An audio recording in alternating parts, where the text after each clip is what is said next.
I think the reason why we did so well against Villa in that promotion period, 2001 to sort of 2006, was because we had Robbie Savage, Kenny Cunningham, Damian Johnson. Just players that were just willing to get Yeah, stuck in and graft. And Jeff Kenner comes to yeah, mind as well. yeah, What a team that was. And yeah. when you think about that team, you think graft and design. Again, wasn't the most talented team in the world, but they showed up and they put that fight in, didn't they?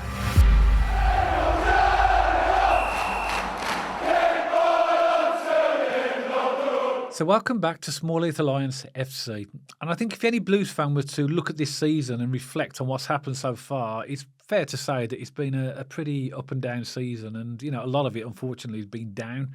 And me and Matt were having a chat the other day and wondering, looking forward to next season, what is missing in the current squad that we actually need? Not necessarily players, although we might throw a few players in during this video, but also what type of things are missing in terms of what the club needs to move forward for next year. That's exactly what we're going to discuss today in this video. So I asked Matt, have you come up with anything, Matt, that you feel that we need for next season that we don't currently have? Yeah, well, I think it's worth noting before we, again, get into the sort of the main bulk of the video, I have referenced a few players on my list when I talk about certain positions or whatever we might need. Okay. But that's not me saying that we're going to get these people or they're even goals. It's just an example of a What we player, need. of what we Yeah. need, exactly. It's just an example of, someone filling that position. Yeah, the this type of season. player. Exactly, Yeah, exactly. okay. So for me, and we've banged this drum all season, for me, a big gap in this team is a more physical, more height, and a sort of captain-based players.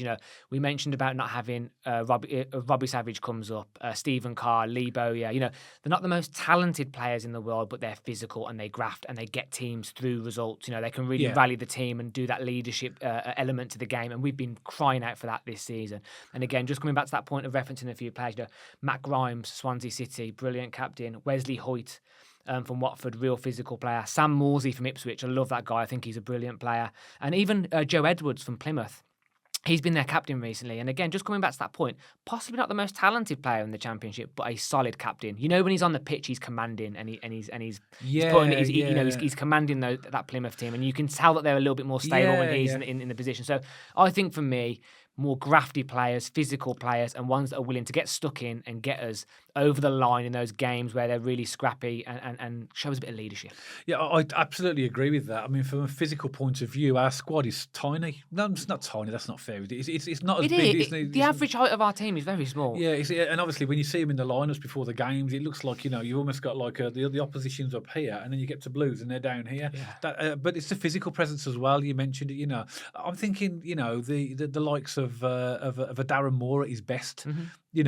Really, really physical. There's lots of someone with a bit of how can you put it? His frame is so big, but he's not just his frame. He's actually got this desire as well to push the team forward. That's the type of player and character that we really do need in our team. You mentioned as well the likes of Robbie Savage and Stephen Carr. And you're right. Exactly what you said is right. They're not the most talented players in the world, but they're the type of players that will get you through games when you're having tough periods. They're the type of players that will drag players.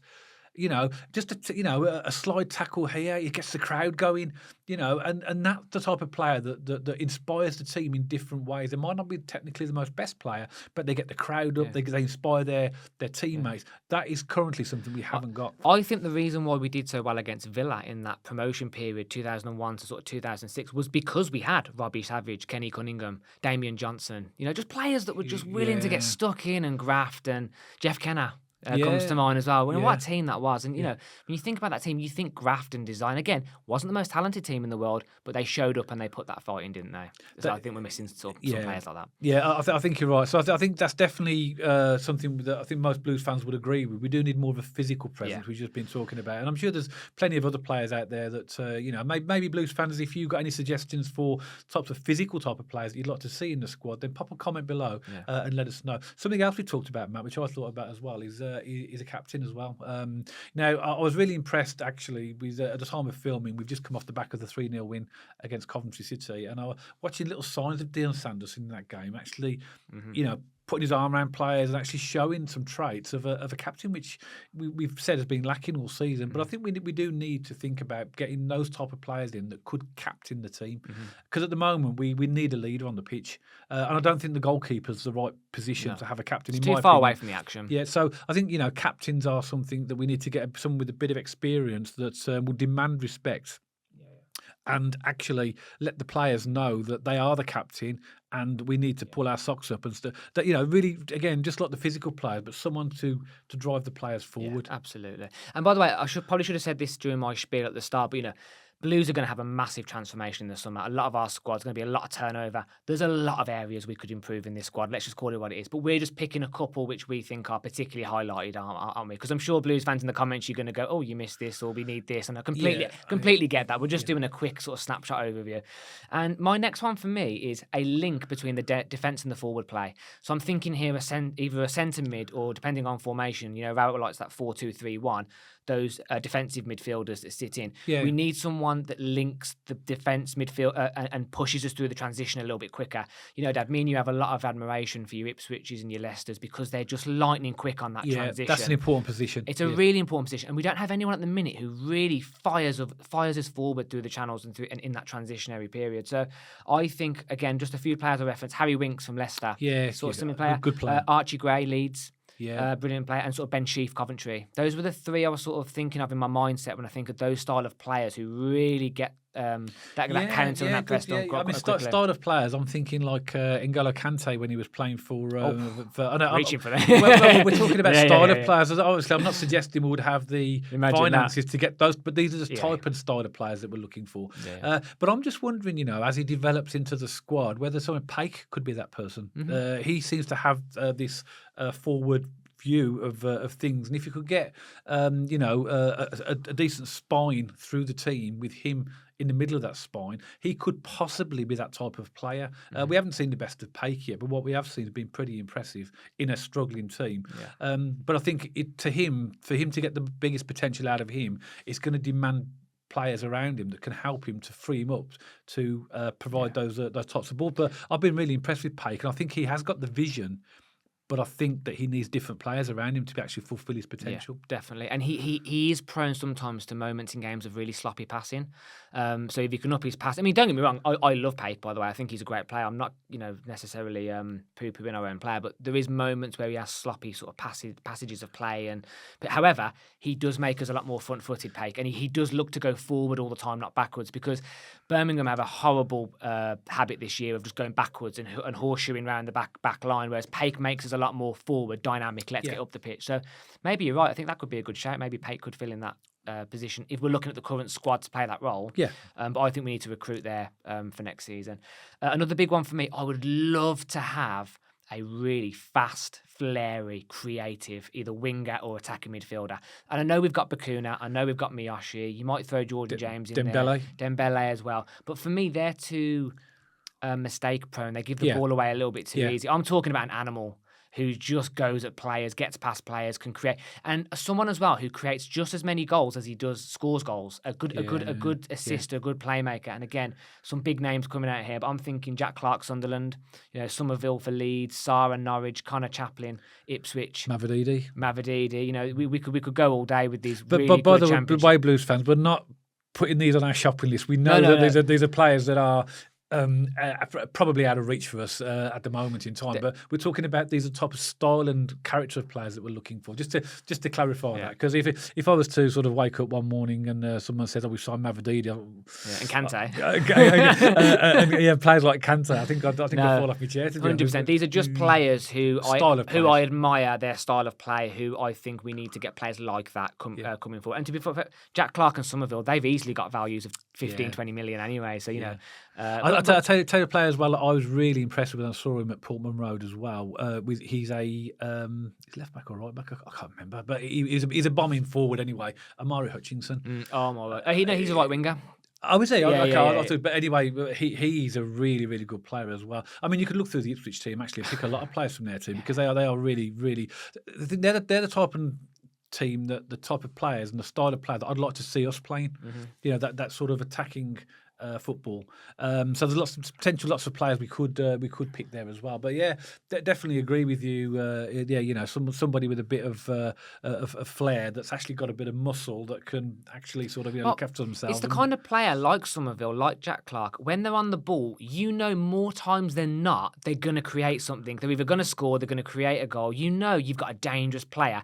You want that kind of player that when when we turn up to the Stadium of Light or we turn up to Home Park, those fans are going, "Oh no, he's starting to. He's going to cause us some problems." So those kind of players, because I don't think Miyoshi and Bakuna really put the fear of God into people. So for lack of a better phrase, I don't think they're really scaring teams. Good players. I'm not saying they're not good players. They have their moments. They're flary, but I want someone who's going to go when the opposition goes, "Oh my word, we've got to mark him today." Yes. I want someone like that in the attacking part of the pitch for us, because we've been missing that for a few years. Yeah. And my final one, really obvious one, and again, I know we could go into right back, left back, all the positions.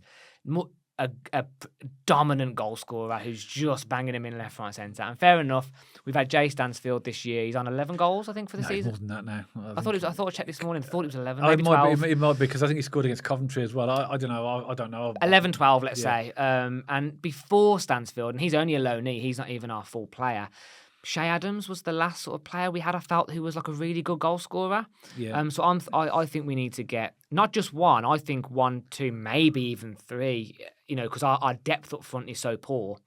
This year we've literally had, if Stansfield injured, before Yuki got injured, we're literally then down to Tyler Roberts and Hogan and Burke. That isn't good enough, and we've referenced this a lot. So we need depth up front. Yeah, but in the summer, we've only got Tyler Roberts left because Yuki is out of contract. Stansfield will go back to Fulham. For Fulham, we've got Burke on loan. He's going back. Burke on loan, and Hogan's out of contract. And Hogan's out of contract as well. I think we're going to see 3 or 4 strikers coming in. Yeah, I hope so. I'd love to see a type of Kiefer Moore type of striker, someone who is a target man, almost like a younger Yuki that you can actually tell, because I think that gives you a really good option. I'm not saying, by the way, that that's the only solution. I'm saying that you've got to have different options in games, and somebody like Kiefer Moore is a player that does score goals. He knows where the goal is, and he's got that physical presence about him as well. Well, if you're playing a 4-4-2, imagine Kiefer Moore alongside Stansfield. I think that'd be a deadly combination. I hope Ipswich fans or the manager isn't watching, because if we have any chance of signing Stansfield, I think we should go for it if we can get. Absolutely, I think all Blues fans would agree. If we can get him for a decent price, because I think Fulham are going to get that thing now where we have an attachment to him. They always try and pull your pants down for the price, don't they? It's just the way it goes.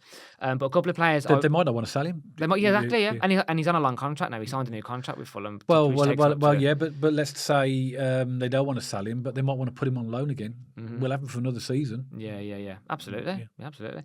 And I referenced Shay Adams in there for a very specific reason, because he's actually out of contract coming up in the summer. If we stay up in the Championship, who knows? We might be able to get him back on a free. I know his salary and wages will be high. He's been linked with other teams as well, hasn't he? He's a quality player, of course he will be. But he's got that Blues connection. That's exactly why I referenced him. He might want to come back and come back to Blues. Smodics, Blackburn. If you think about the goals he scored with the players he's got around him, absolutely unbelievable. I'm guessing that he'll be targeting the Premier League. Yeah, wouldn't surprise me. And then my final pick, who I've really, really liked this season, is Whittaker from Plymouth. What a striker he is. He's absolutely fantastic. He doesn't just score them, he gets quite a lot of assists as well. Yeah. And I watched the Plymouth-Rotherham game last weekend, and he just a beautiful ball over the back for that goal that they scored against Rotherham. Really good player. So for me, I'm thinking, Shay Adams, Smodics, Whittaker, Stansfield. Yeah, those type of players. Those type of players who when they're in the box 9 times out of 10 or 8 times out of 10, they're going to put the ball in the back of the net. I think it's clear that we are going to get strengthened all over the squad, because we have to. Okay, so just one final question to put to you before we conclude. A position that we haven't spoken about yet, which we know we need to strengthen, is goalkeeper. Yeah, definitely. So what's your thoughts on that in terms of what you'd like to see maybe as a goalkeeper coming in? So I think we're not just going to get one, I think we'll get 2, because Etheridge is going to be out of contract, isn't he? And I think is Ruddy out of contract as well? So, I mean, who knows? Ruddy might get a 1-year extension. Well, I read today, I don't know, maybe it's just press talk, but he's been linked with Blackburn. Okay. Back for a Eustace collaboration again. Yeah, but I don't know how much truth is in that. I've just, I think I saw it on X or something like that. Yeah, But yeah. apparently there's some rumours. This is what happens at this time of year now, that Blackburn might be interested in him. But anyway, we've not got any goalkeepers. We've got No, but you're right. Etheridge and Ruddy. It's a position that definitely needs strengthening, and I wouldn't be surprised if we see two goalkeepers coming through the door during the summer. I have no idea who they are. I must admit, goalkeeper knowledge is probably the lowest on my list. But I was thinking about, I think he's 31, but the Coventry goalkeeper from last year, he's their second now this year. Collins, is it, or something? He's a cracking keeper, he is, and he's sitting on the bench. He could be a possible candidate. I don't know, but completely agree that goalkeeper will be on the list for recruitment this summer. But as we said at the start, we can't go through every position because this video would end up being 5 hours long, wouldn't it? But I think there are a few big snapshots for me, and I agree. Keeper for me would be a big one where we'd get. Well, with a keeper, it depends on obviously Tony Mowbray is going to want us to play football, isn't he? So when he comes back, he's going to want a player a goalkeeper that can also not only save, but can also be that linchpin at the back and actually ping the ball around as well. So it's going to be a ball-playing goalkeeper, which tends to be what most teams want nowadays as well. Well, the modern keeper isn't just a shot stopper. He now has to play through balls and play out from the back. He has to be comfortable on the ball, doesn't he? So the goalkeeper now, the role of a keeper has completely changed in the past 10 years. Well, I'm thinking as well that the way that the Blues have set themselves up now with the recruitment team as well, I think we're going to see a few surprises at Blues because I think that we're going to be looking not just in the UK but all around Europe and probably across the world. So I think there'll be some players that come in that we might not be that familiar with, but they've probably done their homework. And so it's exciting times, isn't it? Yeah. But those kind of players that you get from European countries or wherever, and you pay like your 1 million, 2 million euros for them, the amount of times they get sold for 20, 30 million, more times than not to Chelsea, because they've got terrible recruitment. They pay above and beyond for those players that come in, don't they? But, the amount of times we see it. I mean, even at Coventry, I referenced this in the pre-video, they bought Gyökeres and Hamer for €1 million euros a piece, and they sold them for 20 million a piece each. So I am not against bringing in European talent that we have no clue about who. I trust the scouts. I mean, I'd say I trust the recruitment. There's definitely been some dodgy decisions at Blues this year. I mean, in January, why didn't we get a striker instead of a midfielder? Let's not go into that. It's a whole new video for a whole new day. But I trust the scouts. I trust the team. And I think next year, regardless of who we bring in, it's going to be a completely different Blues team, regardless of what division we're in as well. I'm hopeful we're going to stay in the Championship. But yeah, completely different Blues team. And I think we've got a really exciting summer on the cards coming up. Yeah, I do as well. But what do you think, Birmingham City supporters? Obviously, we've been talking in general terms in this video, and any players that we have mentioned, it's not suggesting that we go after them. It's the type of player, the character, the positions that we think we need, and you can probably argue across the Blues team that we do need strengthening in every position. But crucially, it's not just about the name of the players; it's about their character and what they will bring to the wider team, and also the manager as well, what they want and what style of player they see us playing next season. So it'd be great to know what your thoughts are and what you think is missing from the Birmingham City squad, or maybe not what's missing, because that could be quite a long message, but maybe what you think are the most important things that we need next year moving forward. So pop us a comment below and let us know, because we're always happy to read your comments and see what your thoughts are as well. We do hope that you've liked this video, and if you did, don't forget to give us a thumbs up, and also don't forget to check us out on our social media channels, and you'll see the handles appearing on the screen right now for our X page and for our Instagram channel. And if you haven't subscribed to the channel already, make sure you hit that subscribe button to make sure you miss no future videos all about Birmingham City. So me and Matt will see you on our next video.